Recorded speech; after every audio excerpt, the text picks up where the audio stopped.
नमस्कार प्रिय विद्यार्थी आणि जागरूक पालक, मी प्राध्यापक मिलिंद गायकवाड, यश अकॅडमी या यूट्यूब चॅनलमध्ये आपलं मनपूर्वक स्वागत।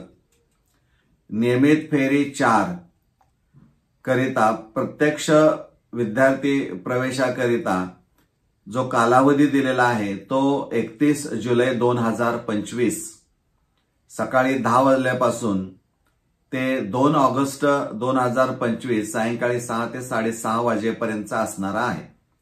या कालावधीमध्ये ज्या विद्यार्थ्यांना उच्च माध्यमिक विद्यालय किंवा कनिष्ठ महाविद्यालय मिळालेलं आहे त्यांनी आपला प्रवेश निश्चित करायचा आहे। म्हणजे इथं प्रवेश घ्यायला जाण्यापूर्वी एक व्हिडिओ मी डिस्क्रिप्शन बॉक्समध्ये त्याची लिंक दिली, तो काढलेला आहे। प्रवेश घ्यायला जात असताना नेमका विद्यार्थी आणि पालक यांनी कोणत्या ऍक्टिव्हिटी करायच्या आहेत आणि कॉलेज नेमकं कोणत्या ऍक्टिव्हिटी करतं त्यावर एक व्हिडिओ आहे। फक्त त्यातल्या तारखा विचारात घेऊ नका, त्यातली प्रोसिजर महत्वाची आहे। तो मी व्हिडिओ, त्याची लिंक मी डिस्क्रिप्शन बॉक्समध्ये देत आहे, तो तुम्ही जरूर पहा।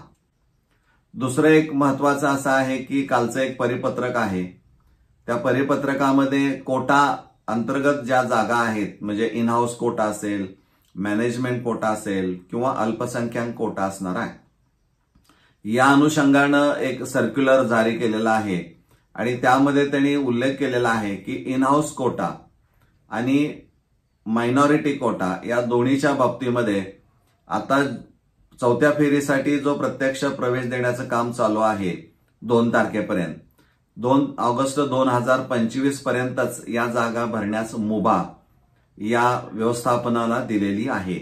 म्हणजे इन हाऊस कोटा आणि मायनॉरिटी कोटा या ज्या काही जागा आता 4थ्या फेरीमध्ये असणार आहेत त्या भरण्याची मुभा फक्त 2 ऑगस्ट 2025 पर्यंतच दिलेली आहे। आणि मॅनेजमेंट कोटाच्या बाबतीमध्ये मात्र त्याने असं म्हटलेलं आहे की त्या व्यवस्थापनाला, या व्यवस्थापनाच्या जागा जर भरायच्या असतील तर 9 ऑगस्ट पर्यंत मुभा आहे। म्हणजे यांच्यासाठी थोडंसं कन्सेशन दिलेलं आहे म्हणायला काही हरकत नाही।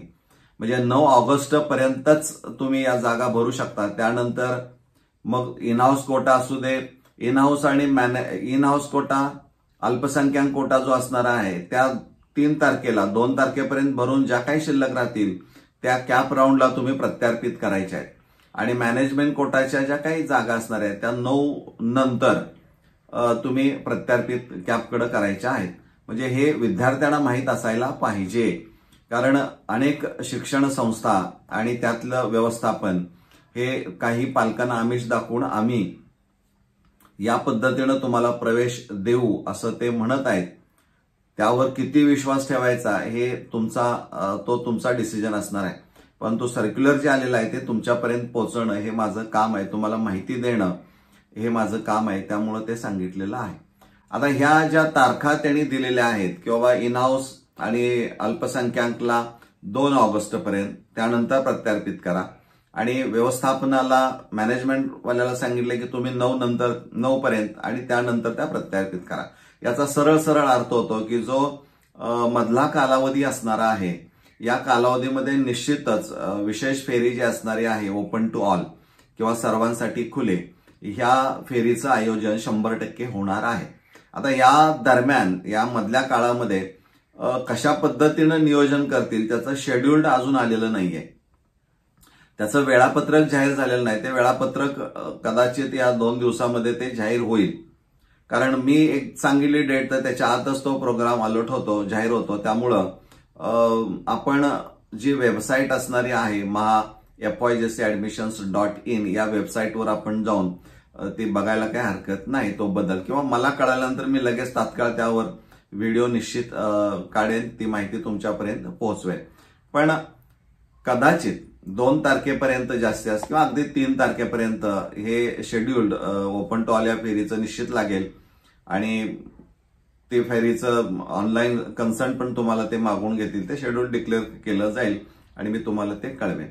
हा एक भाग।